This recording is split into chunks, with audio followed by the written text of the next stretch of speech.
بہتا ہے، اگر تو اللہ کے حکم سے بہتا ہے تو پھر اللہ کا بندہ اور مصطفیٰ کا غلام عمر تجھے حکم دیتا ہے کہ فوراً بہنا شروع کر دے، فوراً منٹ نہ لگانا۔ حضرت سیدنا عمر بن عاص فرماتے ہیں لشکروں کے لشکر لے کے میں دریائے نیل پہ پہنچا اور بھرے مجمع میں جناب عمر کا خط میں نے ڈالا تو دریا نے بہنا شروع کر دیا۔ فرماتے ہیں دریا بہنے لگا اور غیر مسلم کلمہ پڑھنا شروع ہو گئے۔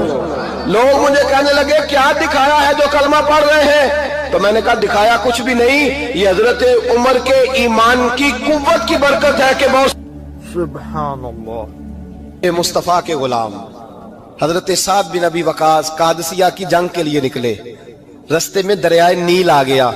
حضرت سیدنا سعد بن ابی وقاص اب کہاں سفر طے کر کے آئے، کہتے پتہ ہی نہیں تھا کہ دریا آ جائے گا، اب دور دور تک پل کوئی نہیں۔ صحابہ کہتے ہیں دشمن للکار رہا، حضرت سعد بن ابی وقاص دریا کنارے کھڑے ہوئے، ایمان، یقین اور استقامت، ڈٹ گئے۔ کہنے لگے او دریا، اگر تو حضرت موسیٰ کی نافرمان قوم کو رستہ دے سکتا ہے، محمد عربی کے وفادار نوکر ہیں، ہم تو رسول اللہ کے ماننے والے ہیں، دشت تو دشت ہے، دریا بھی نہ چھوڑے ہم نے، بحر ظلمات میں دوڑا دیے گھوڑے ہم نے، فرمایا چھوڑ رستہ۔ صحابہ کہتے ہیں اس وقت ہم نے نعرے لگائے جب دریا نے رستہ ہی چھوڑ دیا۔ کہتے ہیں پھر اللہ رسول پر ہم ذکر کرنے لگے، درود پڑھنے لگے، دریا سے رستے بن گئے۔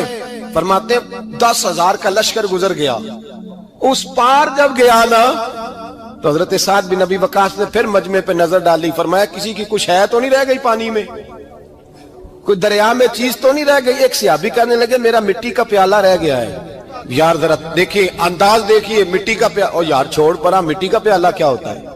اب تو مٹی کے پیالے کی بات کرے گا، چھوڑ دے، کیا کرتا ہے؟ اس نے کہا پیالہ میرا رہ گیا ہے۔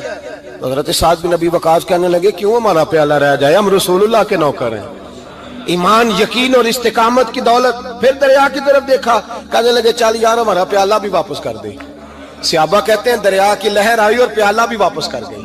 اور میرے بھائی جب ایمان کی دولت، یقین کی دولت، اعتماد کی دولت، حضرت عمر فاروق رضی اللہ تعالی عنہ، حضرت سیدنا ابو موسیٰ اشعری کہتے ہیں کہ میں نے نا صفائی کی، مال غنیمت کی میں نے صفائی کی تو 1 دینار مجھے نا کہیں پڑا ہوا مل گیا، تو فرماتے ہمیں اجازت ہوتی تھی کہ 1 دینار ہم اپنی مرضی سے کہیں خرچ کر سکتے، اگر آپ ناراض نہ ہوں تو ہمارے ہاں جب چیئرمین صاحب، ناظم صاحب ٹھیکے دیتے ہیں تو ٹھیکیدار ان کا چھوٹا بھائی ہوتا ہے یا چچا کا بیٹا ہوتا ہے یا خالہ کا بیٹا ہوتا ہے، وہ خود ناظم